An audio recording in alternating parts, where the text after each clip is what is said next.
Welcome, Realm Walkers. My name is Carlin. I'm going to be your host for tonight. I'm joined by my fellow show host, Greg. Hey, yo, how's it going? And just want to give a special shout out to our show host who's not able to be with us. He has some stuff going on that he needs to take care of. Send out all the good feelings, all your thoughts and prayers to Bryce. Sure, he appreciates it. There will be like 90% less sarcasm, and we are the worse off for it. I don't know. We're pretty sarcastic in our own right. I've never been sarcastic in my life.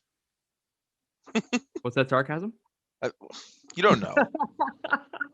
Fine. How are you doing, Greg? Doing good. A lot of schoolwork happening, but I managed to get in some time for some Age of Sigmar lore because there's always time for some Age of Sigmar lore. I feel you on the school side. This week I have so many little assignments due, and it's not like they're necessarily huge. They're just a bunch. Mine are all big, and luckily I was so excited when I found out one was due a week later than the other ones, and I'm like, oh good, they're not all due on the same day, so I could just not do that one until later. Yeah. That's future Greg's problem, but screw that guy. Fair enough. Second here. I have to do my ritual because I can't go talking about lore without cracking one. I always got to crack open a cold one for Sigmar. It's true. Really, it's the way Sigmar would have it. Actually, Absolutely. Thinking when I read the Legends of Sigmar books, which they were telling the story of in the old world when he was actually a man, and he did his fair share of drinking, so... Yeah. I mean, he probably would still be drinking, but he's like, oh, I got responsibilities now. He's probably still to watch over these realms, so damn it, Nagash. Nagash is a reason to drink, if anything. Yeah, very much so. Anyways, tonight we are doing something a little different. Now, we are covering some short stories this time around. Greg, what's the short story you're covering?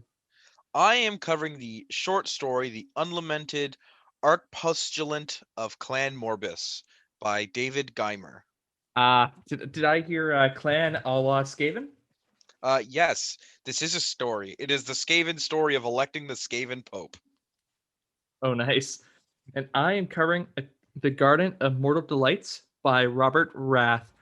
It is a book that features, the wonderful timeliness of Slaanesh, but it also covers my favorite faction, Sylvaneth. Pretty wonderful. There's even a nod towards Nurgle at one point, but it's only a brief nod. Yeah, so it looks like we're covering our favorite factions today. Yeah. No Stormcast to be seen, right? No Stormcast anywhere. The way we like it on this podcast. And somewhere out there, Bryce just twitched. He knows. He knows. All right. Well, Greg, how about you start us off? Because I'm really kind of curious about all this Skaven-y craziness. All right. So, let me pull up because I have to look at that friggin' title. It's so hard to remember. Yes. So the Unlamented Archpustulent of Clan Morbidus. Morbidus. Sorry. I love the title. It is such a Skaven title. So some background information before we actually get into the story.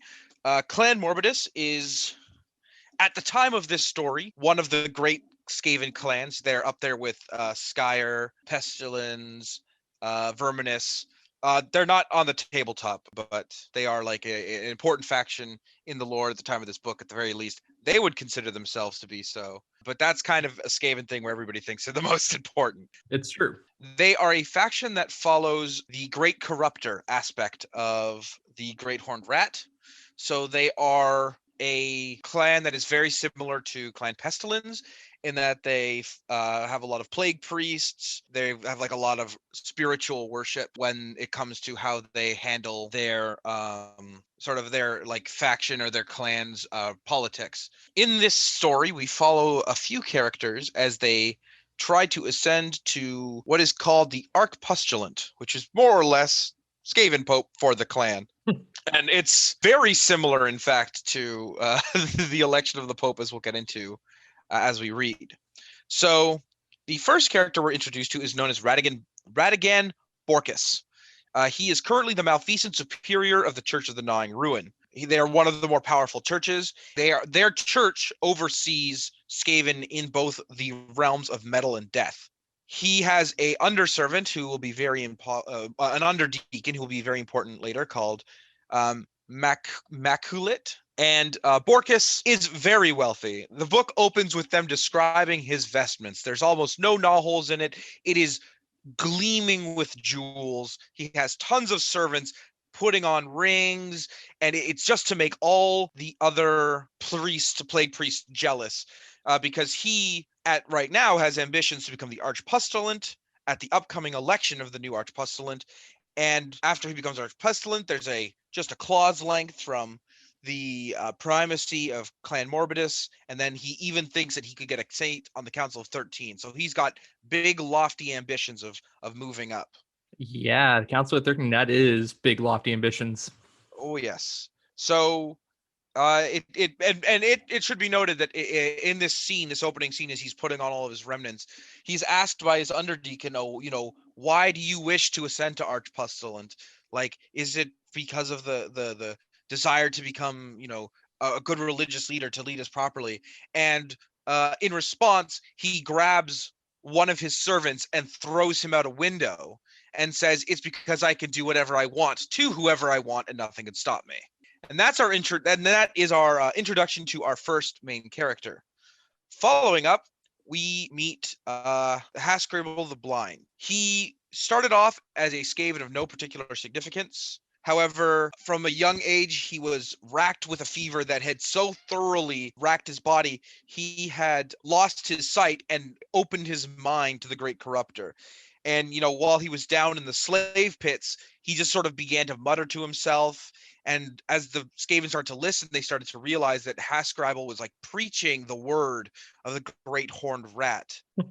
Yes. And so very slowly, he began to conglomerate the slaves, and he led them in an uprising against the slave masters and continued to gain power. And so now Hascribble, I'm going to say These Hascribble. Skaven names are crazy. Yes.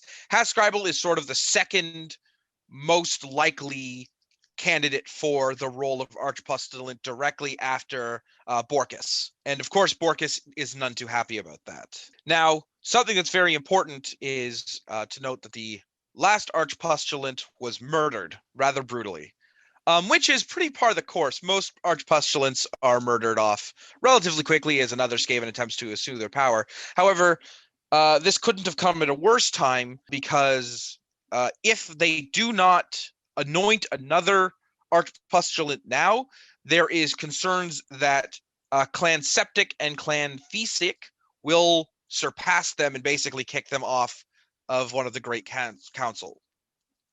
So it's very important that this election for the next Archpustulent happens immediately. So basically all of the dozens and the dozens of current candidates for Archpustulent go to what is called the Lyceum, which is this gigantic temple to the Great Corruptor.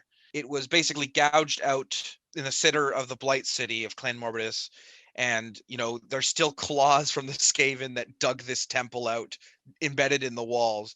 And there is a really rather morbid painting explaining what is known as the final withering, or what is supposed to be the final victory of the Great Corruptor, sort of painted 16th chapel style on the ceiling, and it is described as such. Visions of the final withering, as it is known, has been a work of his disciples painted after the Skaven artist's death using his own fluids of his own disease organs. Sigmar dissolved in lightning. Nagash succumbed to decay. Alariel withered in a dead forest. Grungi drowned in the molten metals of his own forge. In a band of painted marble around the lower tier of the dome, the 9 gods of order succumbed in hideous and inventive ways to the divine malfeasance of the great Four in the band above. While above them all, filling the dome's apex, the horned rat gnawing on the stuff of the mortal realms in glee. So basically, the final withering, or the final truth, or the final destination, is the great horned rat sitting atop the 4 chaos gods, and below them the 9 gods of order slain and murdered.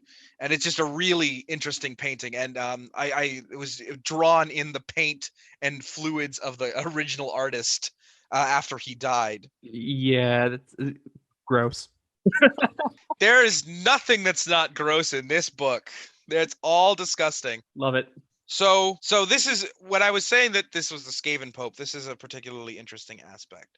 So when the Archpustulent when the plague priests come to vote for Archpustulent, they will lock themselves inside of the main room of the Lyceum. And when the Archpustulent is finally elected by a majority vote, they will feed green vial and cankerwood into the furnace.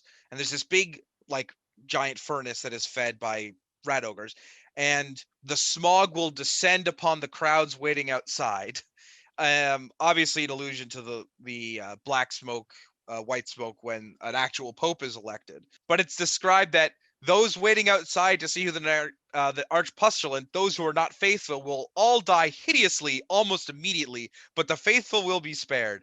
So when the Archpustulent is elected, it is brought in not with celebration, but with a vile slaughter of all non-faithful around the church.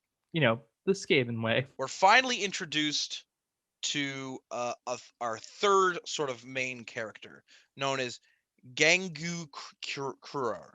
So at this point, all of the plague priests going for Archpustulent have arrived, and they recognize that Dangor Kruer, who was a relatively popular person, he wasn't going to, they didn't think he would get it, but he was popular, was not there.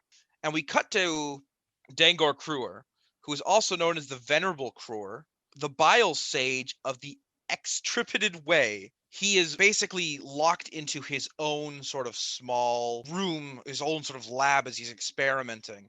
He didn't, and it's described that he doesn't have a church, he doesn't have an army, he's sort of a single person. However, something to note is he has been alive for, as the book put it, several hundred years, which is massively long for a Skaven, because Yeah. he is a master of concoctions and poisons, and he's always brewing, he's always thinking. And we cut to him as he is murdering another plague priest, and he is brewing over a cauldron of something that he doesn't tell us what it is, but he is basically, he's muttering to himself how all of his plans are finally coming together and everything will be right.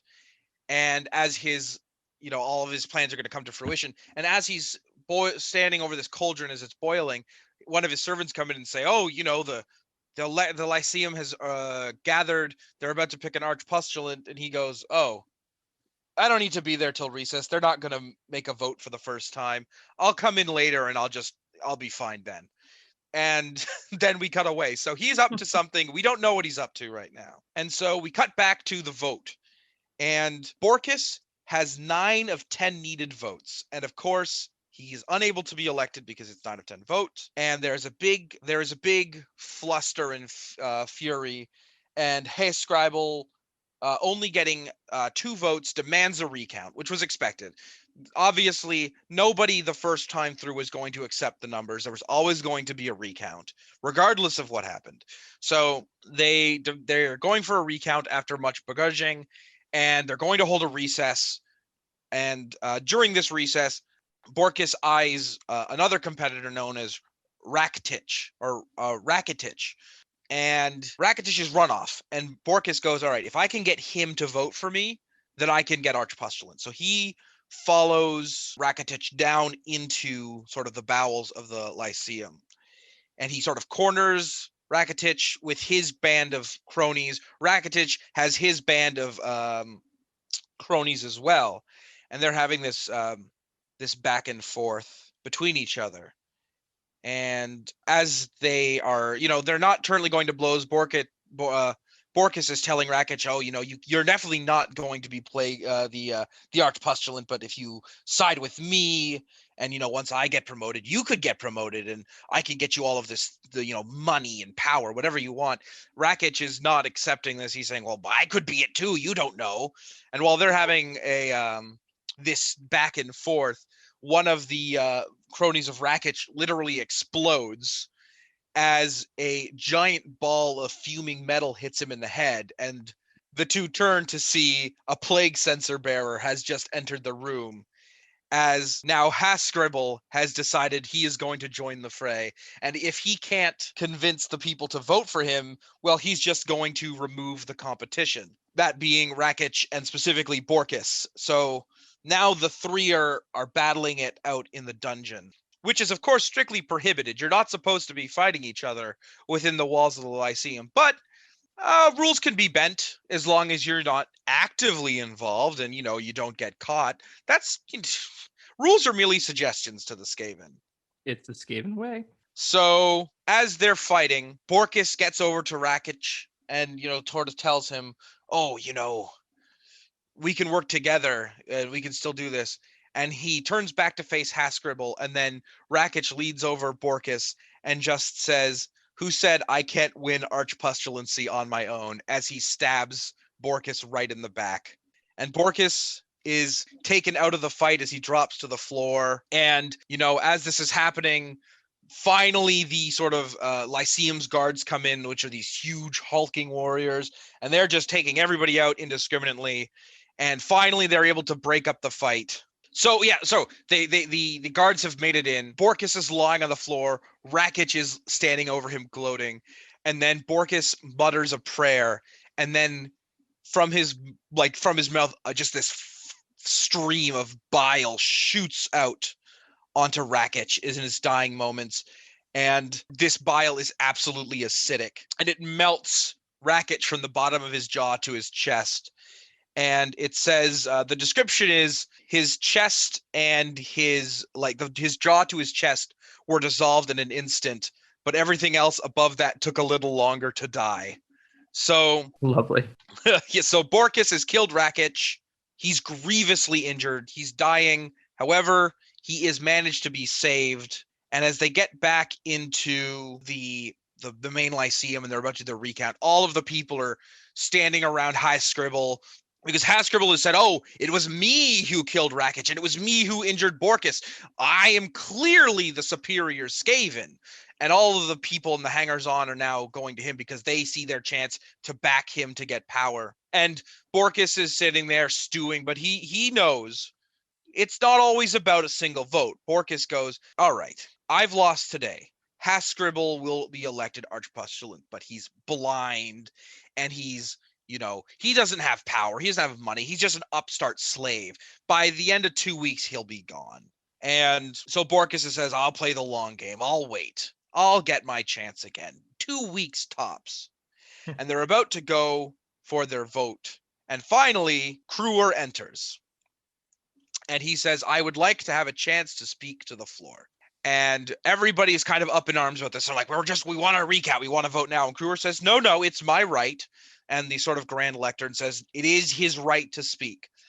And he votes. He stands up and he says, everybody who is here, you are now going to vote for me. And there's an uproar like, why would we vote for you? None of us like you. And he says, understandable. However, I would recommend you all vote very quickly because I've just infected all of you with a very incredibly deadly poison.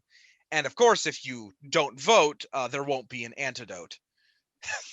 And I, of course, am immune because I've done that. So there's this massive fear as people start coughing up blood.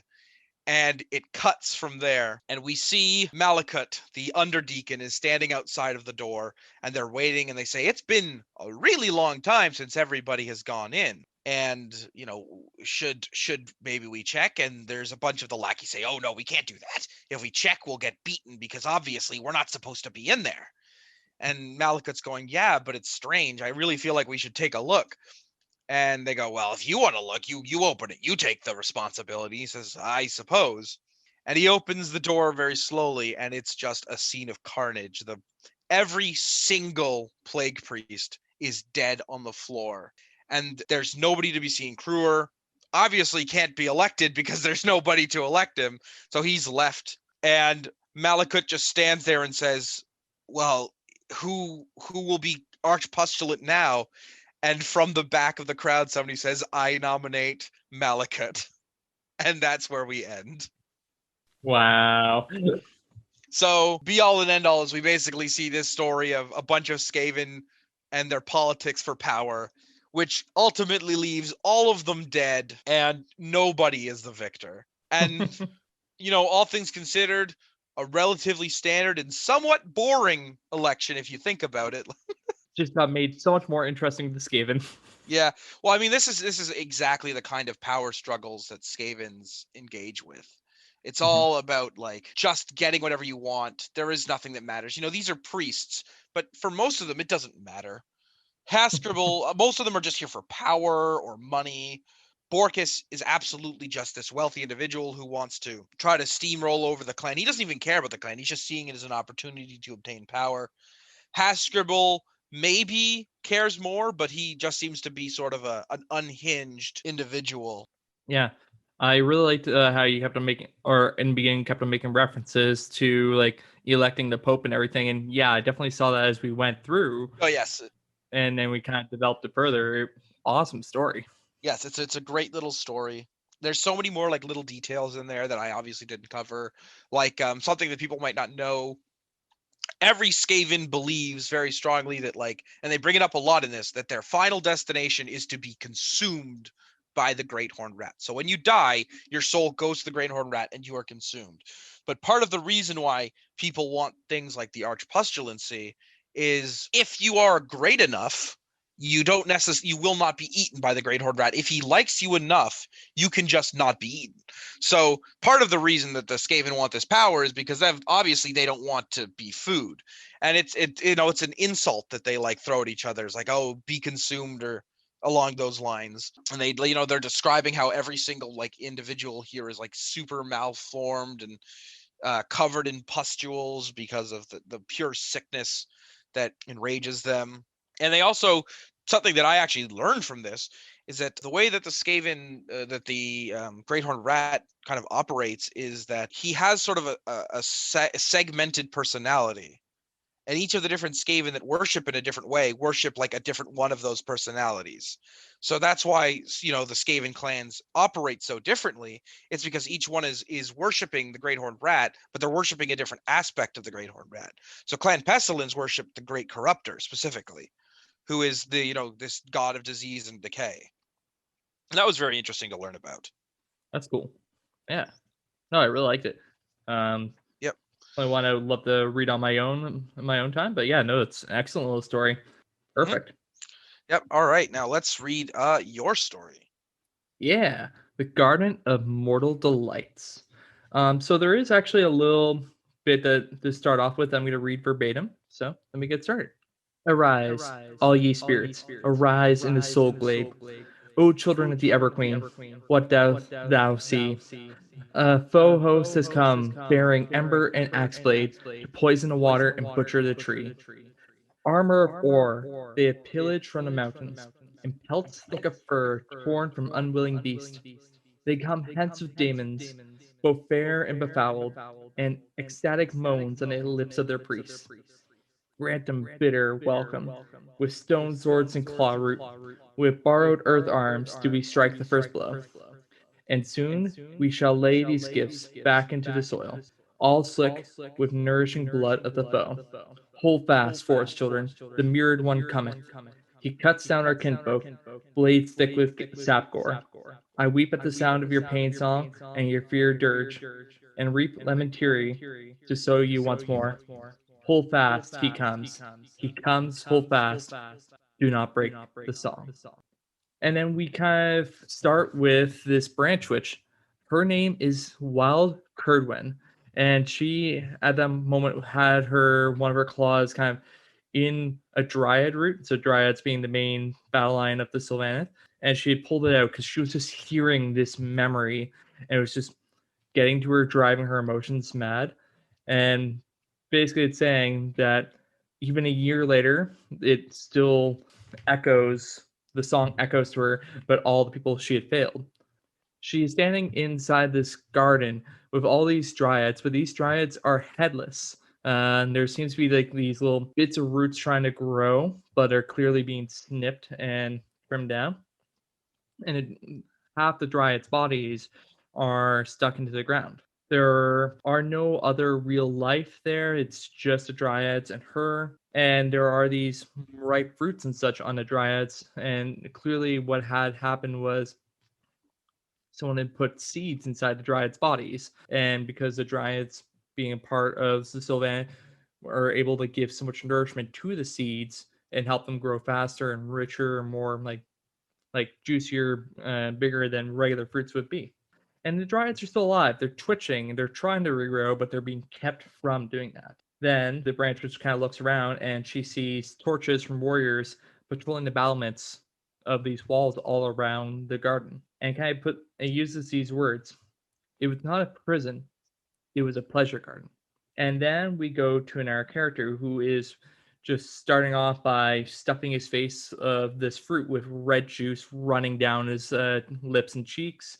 He is just gorging himself on this food. And there's this concubine who's just wiping away the juices from his chin and everything after he's done eating each individual thing. And it shows that this guy, whose name is Revish, the Epicurean, that he's just living for pleasure. He is just wanting the pleasure of eating food.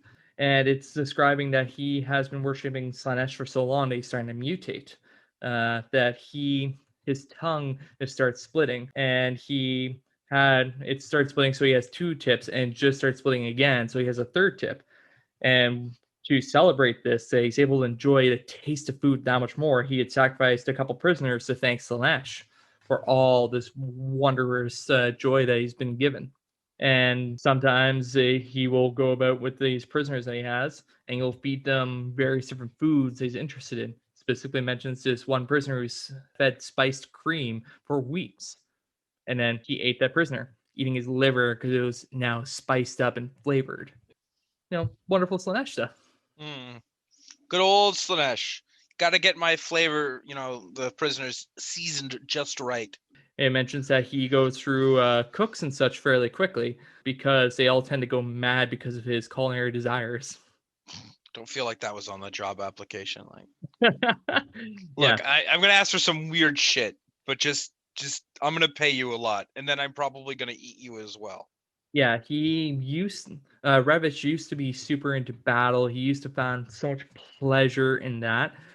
He used to find pleasure in sex. He used to find pleasure in all these other things. But over time, it became that he just couldn't find pleasure anymore, right?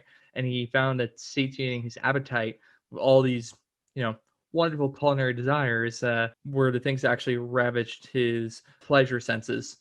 And so that's why he started kind of going more experimentational more and more about it. And anyways, he is sitting, enjoying his meal, and one of his warriors, a warrior named Sibboleth, who is, I believe, one of the demons, is just waiting for him. And he tells her, okay, you're allowed to speak now. I've finished my meal. And she brings forth this prisoner from the pleasure gardens. It was a man who had it kind of disturbing. He had literally had this padlock. The way how they describe it almost seems like it's drilled through the bones above your teeth and below the teeth, and put a padlock through it so he couldn't open his mouth. But this person had broke the rule, and the rule was that he wasn't allowed to eat from the pleasure garden. He was there to collect the fruits and everything for the guy. And it's apparent that he can open his mouth ever so slightly, so he tries to defend himself, but he can't really make words. But his mouth is able to open just enough that he's able to eat food. And they're like, yeah, that's an issue. And Revish looks to the side and he asks, is this true? Did he eat my fruit? And this branch, which we got introduced to, Wild, she comes forward and is like, yeah, it's true. And she's like, but he was a good gardener. And the guy's like, no, he ate from my fruit. And he throws an axe at the guy's face, basically splitting his head in half. Overreaction much? I don't know. Yeah, he ate my food. That was mine. I'd do the exact same if somebody stole my McDonald's fries. They're just lucky I don't usually have an axe with me. Exactly. Uh-huh. And so after doing this, Sybil is like, we should go forward. The ships are going. We should go forward and conquer. And it basically, the way how she starts talking, it makes very clear that this is one of the Seekers sub-faction of Slanesh, because she makes clear she's trying to find Slanesh. She wants to find him and, set him free from his prison. And he's like, yeah, maybe, eventually, soon. And just seems to kind of ignore that. Says, we'll speak later. He grabs the arm of the branch witch and leads her forward. It kind of makes clear that she's been here for a while. She's been tortured a bit. Her one leg has been regrown funny because it was chopped off, and then he forces the regrow back through a corkscrew. So not the most pleasant to walk on. Makes her a little slower, and she's wearing this collar, like iron collar, that's starting to rust a bit.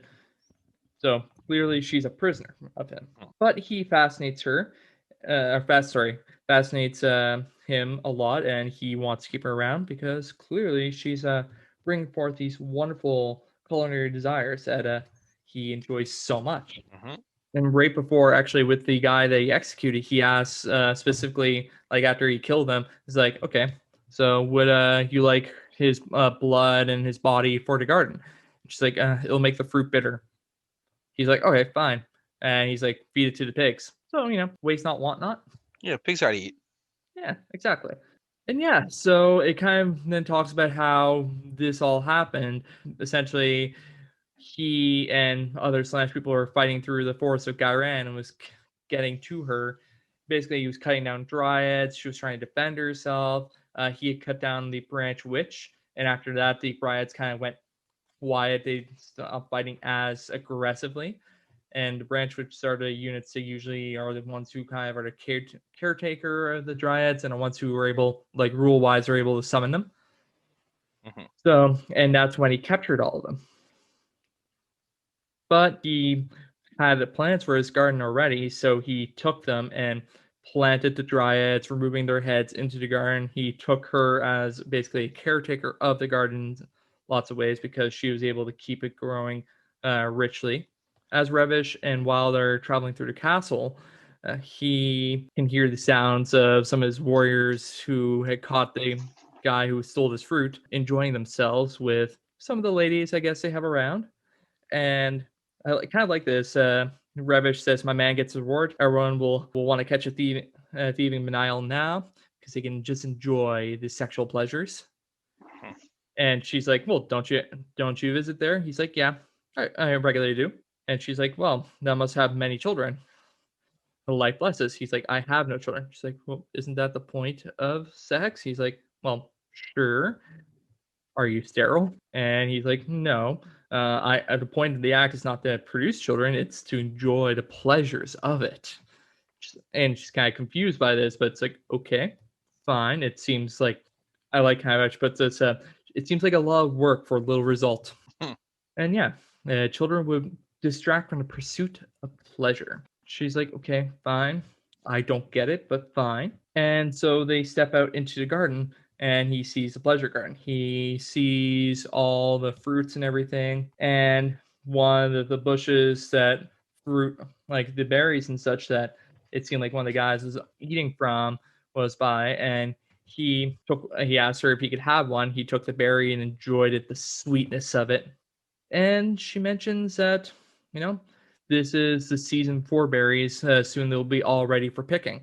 And he's like, perfect. This is good news. Soon I can ravage my desires and enjoy the sweet juices of the berries. And he goes forward, kind of looking through the garden, seeing how they are and enjoying kind of the fruit of his madness. She's kind of just watching. And she mentions that he has something, or she has something that he wants to show Revish. And she goes forward into kind of this little underground kind of little nook that she has kind of dug out. And she brings forward this round, kind of what looks like a giant seed. And it becomes clear that this is one of the Sylvanas soul pods. He looks at it and she's like, you say you don't have children, but this isn't true. This is a child that you helped make with me. Implying that, him giving her the soils, everything that she needed for the gardens, everything, let her create the soul pod. And it says, this is your child, and soon they'll be born, and they will be a combination of Slaanesh and Sylvaneth. Yeah. Seems like a interesting combination. Uh-huh. Just a wee bit. And he takes this and he goes to inside. So he's sitting down in his private chamber, and Sylvith visits Revish. And she's like, you know what? I told the fleet to prepare. We need to get going. We need to find Slaanesh. Kind of looks at her, is like, this is both disturbing and kind of funny. He holds it a plate to Sibboleth, and he's like, candied lips, freshly severed. Oh, why Slaanesh gotta be like that? Why Slaanesh gotta be like that? I don't like it. Think you first think candy lips, the actual candy. No, the No, freshly severed just lip. no. They are candied. They are sweet. I'm certain that they are very well prepared. And if you were to eat those lips, they'd be the tastiest lips you ever damn well ate. But those are why Slanesh got to make me say words like that. Yeah, and she's like, okay, well, we need to start sailing out in 2 weeks, because the rivers will be full. We need to hit the next realm gate, so we can see if we can find Slanesh there. And he's like, yeah, you know what? I have an alternate plan. We sail north to the certain peninsula. We garrison this castle, prepare to cut off the southern half of the area, and take this castle in the name Slanesh. She's like, but that's the Nurgle portion of Gairan. Why would we want to turn on him? It's like, yeah. Well, how better to honor the Prince of Pleasure than give him a place in this realm? She's like, we can honor him by finding him and setting him free. Nah, pretty much what he says. And then it becomes very clear to Sylvia that he just doesn't seem to have any interest in going out and doing really all that much. She's like, well, I've seen this before. We certain our dark prince for a long time. Certain sensations stop stimulating over a while, or after a little while. Your feeling of the hunt of going to kill people and such doesn't give you as much pleasure. But don't worry, it will come back. Don't be disdained from it just because food is giving you pleasure now.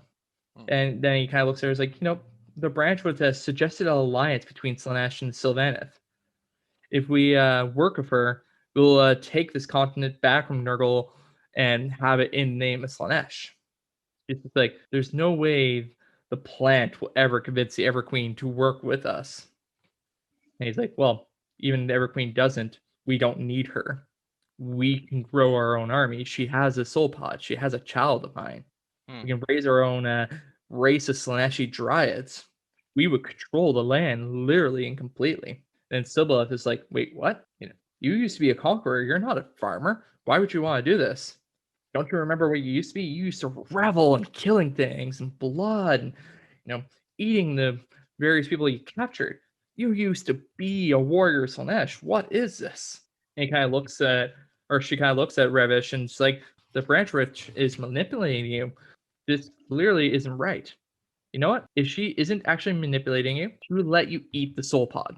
You don't have to eat the soul pod, but if she isn't actually manipulating you, she will give you the soul pod and let right away without fighting you about it and let you eat it. Because otherwise, she is manipulating you. Don't claim it hasn't occurred to you, Revish. Don't you want to eat a soul? See what it's like to eat a soul? Go eat your kid. That's the thing that kind of triggers him and makes him go, you know what? Let's try this. Let's go forward. And so Yes. Revish and Sibboleth and a whole bunch of guards go into the garden, and they go forward and walk towards her. And she's like, wait, what? What are you doing? We have a pact. You're not allowed to bring your guards in here. Not allowed to bring these warriors. Disturbs the garden. And he's like, he just looks at her and the soul pod. I wish to eat it. And she's right away like, no. You why no, why would you want to consume soul pod? It's like, I want to see how it tastes. And she looks right away towards Sibboleth and it's like, this is her doing. She's turned against you, or turned you against me. He just kind of continues looking at her. Give it to me. I will not sacrifice the future for today's pleasure. And he starts nodding towards his warriors, and they start chopping down the dryads. And the minute his axe chopped into a dryad, there's basically this large emotional like scream that happens. It isn't like a sound per se; it pierces deeper than a sound would. Even though these are hard and chaos warriors, they all step back and start kind of wailing as well with it, kind of trying to cover their ears because of how intense this is. The branch witch is on her knees, crying because of the pain, feeling the dryad die from the axe. And Revish grabs one of his axes and it's like, you know what? I'll do the next one myself. And she's like, no, okay, fine. You can have the soul pod. So she hands it to him. He looks at it, sees the reflection of his face, and he sees the thing moving around inside, and he bites into it. Kind of describes it as a rubbery surface. And he feels the gooey interior flood into his mouth. Tastes it of bitterness, of dirt and such. and it bit him back. Oh no. Plot twist. Baby eats you. In Soviet Russia, baby eats you. In Slaneshi culture, babies eat you. And It's the basically, there you go on. I was gonna say this is the the baby we had to get to fight the corn baby eaters. these mandibles start biting at his face, and there's these little coils of his body. He starts wrapping around his throat. Whatever emerged from the pod was trying to kill him. And one of his chosen warriors stepped forward to grab it, and it jumped away from Revish. It launched itself at the chosen warrior, and it burrowed itself between the pauldron and the warrior's helmet, so getting right in between the cracks into the man's throat. And blood starts fountaining high off him as he's like trying to scream. It's gurgling, and a whole bunch of wonderful bloody nastiness. Mm-hmm. Other chosen start dashing forward, trying to stomp at the warrior's body. It's fallen or slashing at it, trying to stop whatever this thing is. The thing crawled out and quickly burrowed into the ground. And it starts saying, this is one of the branchwitch's grubs.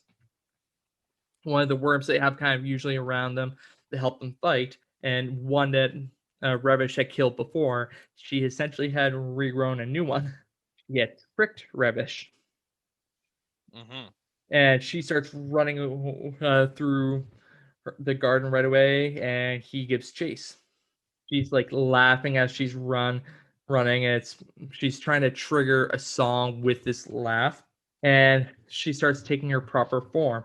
So as she's running, parts of her body, bark and everything, are breaking off because she had been pretending to be a lot younger than she actually was. She basically had morphed her body to look a little more sensual, like basically a young woman in a lot of ways, to catch his attention that much more rather than her true form. Mm-hmm. So as she's running, she starts aging up in a way. Her body's kind of described as looking like an autumn hag, with dry leaves and such. And even she breaks off the broken leg or the morphed leg that she has, and it quickly regrows a proper leg. She'd purposely been drawing it out. And she continues singing her songs. And the dryads start reacting to it. They weren't, sentient per se, but they reacted to the song and kind of her words. They start grabbing at his chosen warriors, and literally one of the ones grabbed the chosen warrior, held it close to it, and another dryad turned around and stank its claws into the warrior's chest repeatedly. Doing a job of killing off these guys. Mm-hmm. Doing it up. Just doing it up. And Revish is hacking his way through. The dryads are trying to grab at him. And she starts realizing there's a very fast warrior of Sibyllus chasing after her as well. Mm-hmm. And she kind of stops for a moment and takes the collar that's around her neck and just breaks it off. And the warriors are all looking at her like, wait, what? How'd you do that?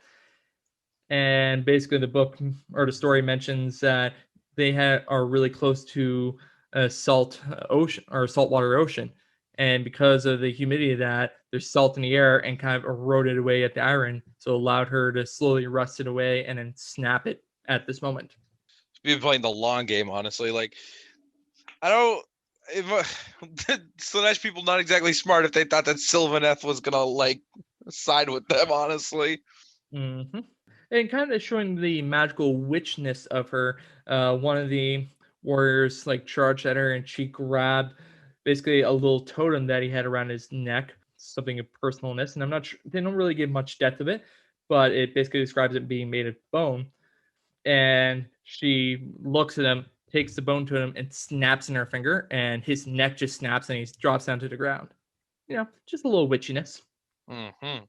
And then she runs into the castle.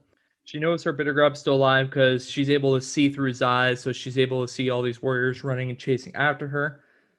She sees the purple streak of Sibylith twisting and sliding through the forest with all the dryads trying to grab at her. While smashes through the doors, goes into the tower. She starts kind of running up and trying to find a way out. So she's running up and she starts hearing a song from the Dryads and Sylvaneth, and she starts joining along with it. And the song is, "Arise, all you spirits, arise from your slumber.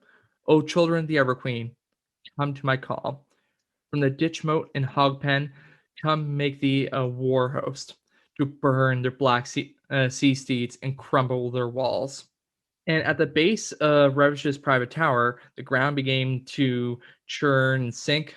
And basically, roots start spearing up from the ground, and dryads are rising up. And this is a little outside the castle. And I forgot to mention early in the story, they mentioned that whenever at night he always has his chamber pots emptied, inspected first just to make sure there's no poisons or anything, because he doesn't fully trust the dryad, and emptied it outside his tower. So from his refuse, all these dryads and such were rising up. So, both our stories make use of bodily fluids in some way, shape, or form. Ugh, God, why Slanesh gotta be like this? When Granddad uses poop, it's funny. Because he's like, the Nurglings farted, and it's funny and it's cute. Slanesh is like, yeah, what about that scat fetish, though? And I'm like, Slanesh, please. And yeah, so the dryads are climbing up the tower to get into the castle.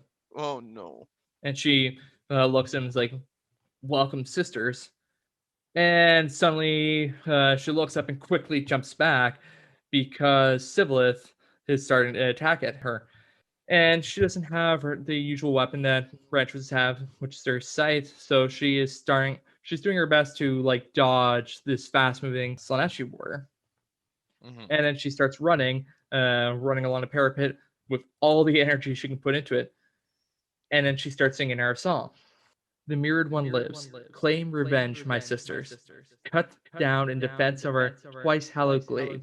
The foemen sit idle in unguarded chambers. So bring forth the talon and bring them the blade." Mm. So, just encouraging that war song, getting the tempest of war going on with all the Sylvaneth.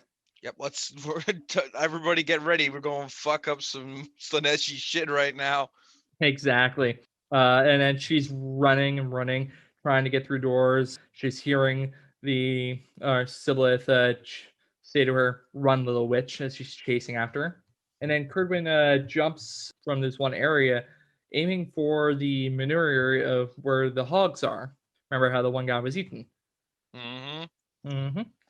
Oh, jeez. Yeah. This is a story, all right. I shouldn't have to remember who got eaten. Like, yeah, it's one of the reasons why I like this story, because there is those little callbacks. But yeah, she lands there, kind of singing a song, or as she's about to land, she lands on this hard surface and grabs on an antler. And what's very clear is being grown out of the, refuse of the hogs is a tree lord. They're big, huge Sylvaneth units. And more or less, it explains that she'd hidden the biggest soul pod inside the man who ate the berry earlier, because she put it inside the berry and made him eat it. Oh, that's why he got eaten. Mm-hmm. And that's why she must have made his mouth so closed so that he couldn't say well, anything. it's actually part of the reason why it was actually open, because the mouths are padlocked shut. But she basically helped them open it up a bit, so she was able to give him one of the berries. Okay. But he still wasn't able to talk because it was just open just enough. All right, that makes sense. All right. Yeah. And so the tree lord helps her bash in a wall, and Sibyleth is like, shit.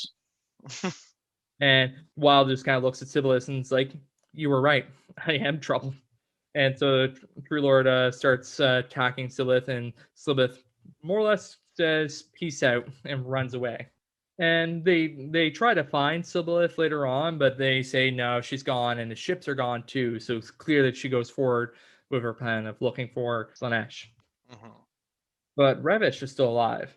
And Revish kind of goes into his main chamber with Smash Wall, and he's like cutting his way through all these dryads and trying just to find out what the hell is going on. And he sees there's dryads everywhere. There's a tree lord standing there, and there's Wild. All this time, she'd never given his full name, And she looks at him and is like, "My name is Wild Curdwin. We Sylvanians don't like to use our names too often, and I really don't like to give it to Warriors of Chaos."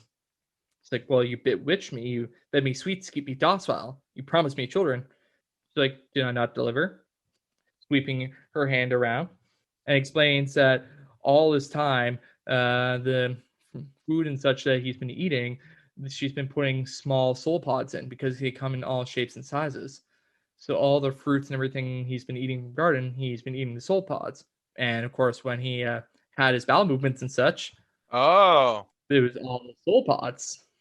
And so when they chucked it at the window, they were able to land on the ground and sink in, just like the giant tree lord soul pod. And she's like, "Yeah, so these are all your children. They came of both you and me." Ugh. And they became an army that grew under your nose and you didn't even realize it. I mean, that's really playing the long game. Uh-huh. Well, yeah, they basically hinted that she had been trapped there for probably a year or two. So, yeah, and he's like, and now she's prepared to kill him. And he's like, "No, no, no, please, I can be a partner of yours. I can keep clear of your woods and be a good steward." It's like, a good steward. A good steward deforests this island to build his docks. This good steward diverted a river to build his fortress of pleasure. This good steward looked at us at nothing but foodstuffs. So, clearly not too amused. Yeah. I'm looking at your resume, and I don't think it really is what we're looking for with this particular position. Yeah. And to close it out, it starts saying, "It was known on the map as Hermit Island, but for as long as folks can remember, the island of the Jade Kingdoms have called it Witch Isle. Deep Forest covered it, but if you go through, you can find a broken down castle. And inside the castle is this huge oak tree. There seems to be a crystalline armor halfway swallowed in the bark as melting into wood. Long ago, it said a warrior died leaning against the trunk. Over the long centuries, the tree grew around him, devouring and digesting him over the slow ages. Yeah. Atop the armor sits his skull, sunken back into the bark. Jaw hangs open, they say, as if in a centuries-long scream." That is called ironic punishment right there. Yeah, and that is Garden Mortal Delights. I got this in the Black Library 2020 celebration book, and it's one I loved back then. I was so happy to cover it again. It is such a good story.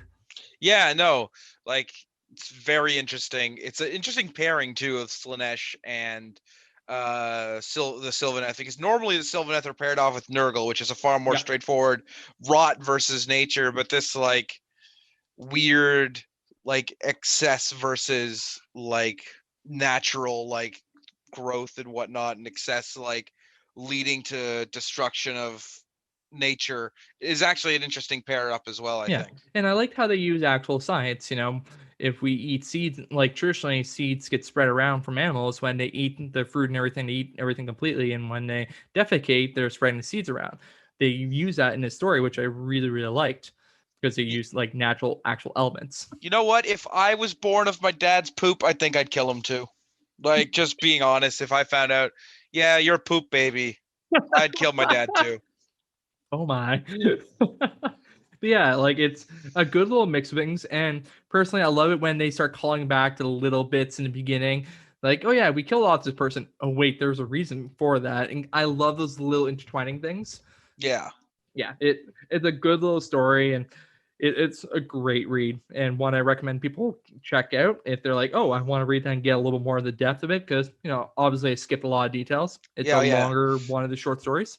Yeah, no. Unlike like our full readings, we skip over a lot of details here to just give you kind of the gist of what's going on, so you can go read it for yourself. Because all these books are really cheap. They're like $5 a piece, Yeah, and like you know they're two great quick reads. yeah, they're great little quick reads. Absolutely recommend them. Mhm, All of them, and I think that one's particularly interesting as well. mhm. And I hope to do more like covers like this Well, yeah, I in the 100% future as want to well. because it's great little lore bits, and it's nice to break up everything too. Mm-hmm. Yeah.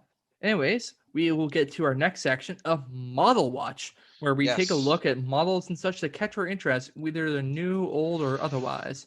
And we are looking at a lot of new models this time around. We will mention that a couple of these models are probably a little bit older when this video comes out, because obviously it takes some time to edit them and we collect them over the week. So I know a couple of the models on the list here are almost a week old when we recorded this, so they'll be like 2 weeks when it comes out. But these are unique to us and when we wanted to discuss them. Well, and even if they've been out, it's still nice to discuss them. Yeah. So here, let us start off with one of your picks, the Venari Blade Lords. Oh yeah. Okay. So I'm not sure if these guys are like actually new or if this is just the first time I'm seeing them. I like them a lot. I think that there's some of the cool, like, first of all, that banner on their back, the sort of Japanese style, like, I don't know how, like the samurai kind of banner on the back. I know what you mean, yeah. That is going to be taken off of these guys and kit bashed onto so many Tau you don't even know. Like, you know what? I'm dead serious though. Like, that kind of style looks amazing. I really like their helmets. I actually like the goofy tall helmets, but I think these ones look really cool as well. The swords are Yeah. really cool. The poses are really cool. I'm not sure. I The one in sorry, the just middle on the has. Oh, you go. I was about to say, just on the helmet note, I really like that they're keeping unique helmets, the little swivel things on them, because so many people hated the horde helmets, and frankly, I love them because they're Yeah. unique and different looking, and I really like the fact they kept up with this. I definitely can also agree, like, the helmets for some of the Luminef are a little goofy, and if you don't like them, that's totally fine. I don't think anybody's going to be complaining about these helmets. They are relatively perfect. The little Hmm. the little plume on the top, the little filigree on the side, still kind of horn-ish. Looks just genuinely fantastic. The two-handed swords, everybody likes two-handed swords. Doesn't matter what your preference of weapon is. You see a dude with a cool two-handed sword, you're like, that's a cool guy. So I think like these are a really cool unit, and I'm really sad that I didn't do Lumineth as one of my armies, and one day I might. Like, if I'm gonna ever collect another Age of Sigmar army from scratch, it's probably gonna be Lumineth. That's fair. Let's go to the next model. Now, one of you, pick, but you actually beat me to, Lady Annika, the Thirsting Blade. Ooh. This is one, the nice mix of creepy and almost, I would say, a little sexy in the vampire note. Imagine being so extra that your flowing cape needs to be put on an oval base. Oh yeah, Like, they're just a normal ass person, but her cape is so long they had to stick her on an oval base, and I like that. yeah. I like the fact she's holding like a little mask and everything, kind of hide her vampire Oh, form, I imagine, oh yeah. because she doesn't have necessarily the prettiest face in the world. Oh no, she's a looker. I love her. I like all of the new vamp models so much. They are the perfect blend of like aristocracy and just creepy vampire. Like, they don't go too much one way or the other, and I really like that. Like, the friggin' mile long plume on the fur there is just so good. Yeah, it's so many wonderful extraness that just works. And here, let's just jump ahead to one of the my pick here with a character, Kritza the Rat Prince. I didn't vote for him. I don't know who this man thinks he is, but he ain't my prince. That's not how monarchy and all that works. Yeah, You're no. not voted in if you're prince. I like I the model. I don't like the audacity of him calling himself the Rat Prince. Once again continuing the whole extra theme. I love all the giant rat heads on them, and then on the back, it doesn't necessarily show it in this picture too much, but it's all these rat tails and such. I Yeah. really love it. Um, it's hard to tell from the picture. I'd have to check another one. I don't think it's an oval base, but still, it's really really No, no, cool. that's absolutely an oval base. Absolutely an Okay, oval base. perfect. Yeah. I love his pimp cane and all that, and just kind of him holding his sword on his shoulder, kind of like, yeah, I I know what think you do. the only missed opportunity with this model was making his sword a sword cane. That would have been the only thing I would have Oh, liked. Yeah, yeah. it was so close because this model's like a 9.5 out of 10 for me, and it would have been a 10 out of 10 if his cane had been a sword cane. And the only reason it's not a 9 out of 10 is because I can't not see the cane and be like, it should have been a sword cane. Yeah, I do have to say that these two with their like long flowy hair got to go find out the other vampire lord we saw a while back and give him their product, because that man had to use bats to keep his hair flowing, and these two just seem to have it on point already. Mhm. And then we have the refreshed, brand new, hopefully not insanely expensive Blood Knight Cavalry. Because the previous Blood Knights, $100 for 5 of them was ridiculous. Yeah, I don't. Why were they $100? What the heck was going on with that? I don't I actually. think what they did was they were sold individually in the old world game, and then they're packaged together. And they just took the packaged together price and added it all together. And they're like, okay, cool, that's what the price is. That must have been Instead of, what. You know what? That must have been the exact same thing with the acolytes, but they never actually packaged them together. They just left them separate. fair enough. No, these look great. These look fantastic. Skeleton horses look awesome. Right off the bat, I'm like, all right, so I could see some intrepid Night Lords players kit bashing these to be like Night Lords on bikes. I always just Yeah. I always just look at things from like the kit bash perspective. All in all, though, like fuck, these guys look great. Yeah, the armor that all the knights have look fantastic. The horse armor looks fantastic. Nice, some good skeleton horses. Mm-hmm. I Yeah. just I just really hope that these guys can be allied with the Flesh Eater courts, because if they can, ooh, I'm buying so many. Well, I don't know. Flesh Eater courts are kind of like the outsiders of death. They kind of Yeah, hate Nagash, well, so because they're the heroes. They're the true heroes of Age of Sigmar. Bretonia lives. Here it is. fair enough. All right. And lastly, a 40k model here. Well, The actually, battle we had a system. couple more. You skipped over two before we got in here, but it does work out Oh, because we're talking about some 40k models, because we had well, the okay, yeah. Yeah. Well, here, let's we'll go to the Battle Sisters one, and then we'll go up yeah to it just because, yeah, way I was looking through this. It was, yeah, the Battle Sisters Castigator. That's a nuns big with tank. guns, nuns with guns. Model looks amazing. I find it weird that there's no flames coming out of the torches on the side.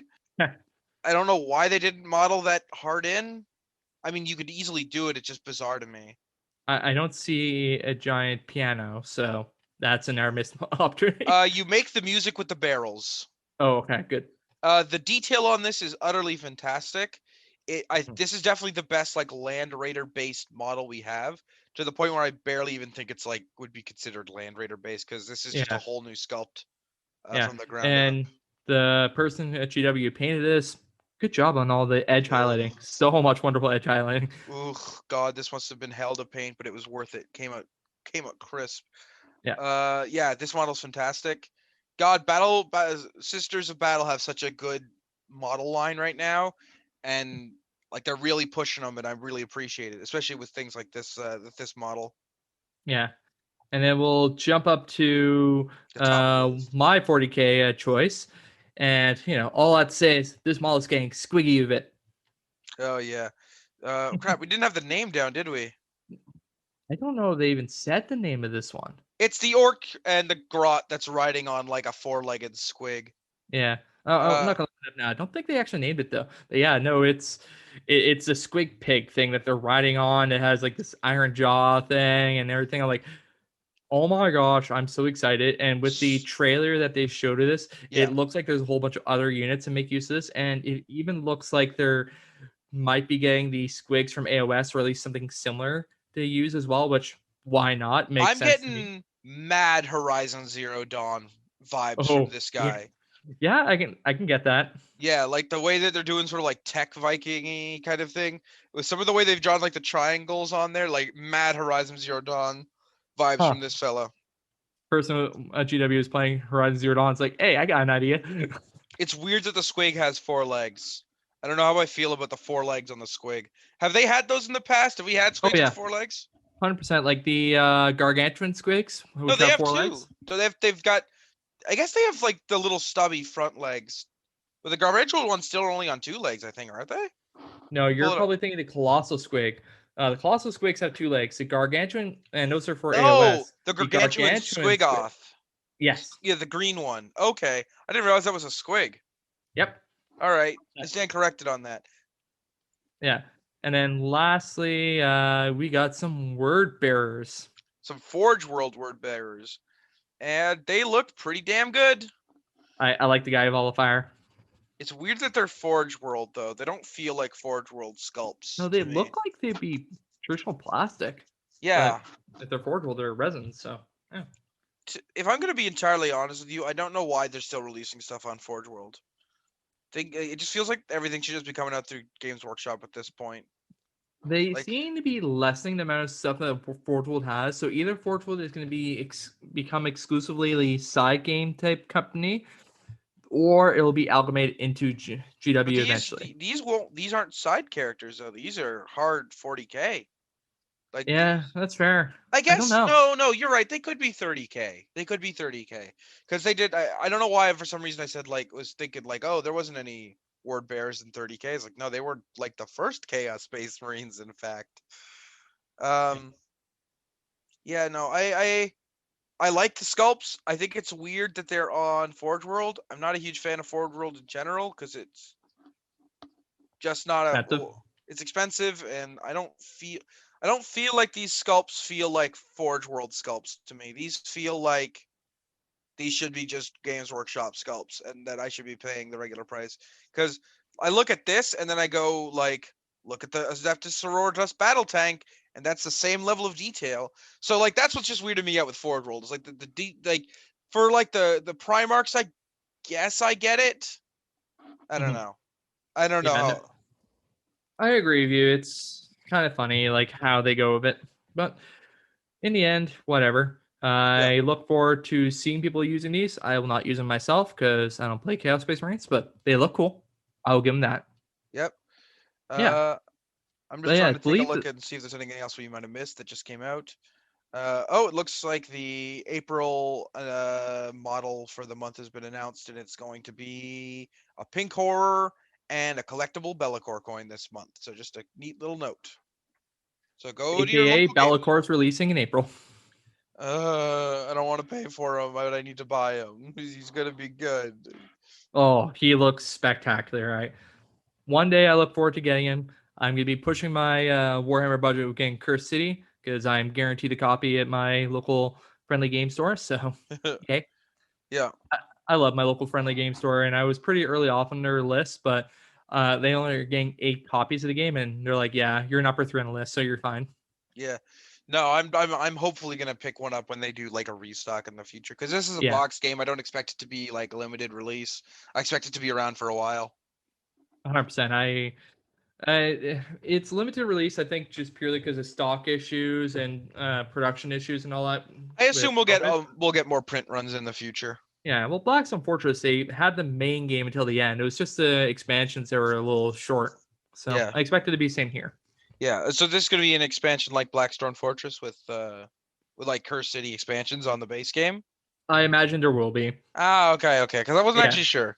All Yeah, right. and they also support Blackstone Fortress like little supplements in the White Dwarf magazine. So I imagine they're Mm-hmm. going to do that as well. Like they really supported the shit out of Blackstone Fortress, so I don't see why they wouldn't support this the same way. Okay, okay. Perfect. Do you have anything else you want to talk about, or is that about Nope, it? I think that is it. Perfect. Well, thank you everyone for listening. Just want to remind you to go take a look and follow us on Facebook. Share us with your friends. The best way for a podcast to spread is by word of mouth. And we are growing constantly. We want to continue growing because this is a lot of fun in the end. The more people can hear the wonderful word of Sigmar, more people are playing this great war game. And once we're through the pandemic, more people hopefully will be playing the tabletops and we'll have more great opponents with. Oh yeah. So yeah, share us on Facebook with your friends, like and share our various posts we have. If you have any feedback, constructive criticism, or otherwise, please leave us a message or comment on our Facebook page. You can also email us directly at realmwalkersaos@gmail.com. Mm-hmm. So yeah, thank you so much for listening. And by listening to us, you are now become Realm Walkers. We hope you've enjoyed the show, and we wish you a great night. See you later. See ya.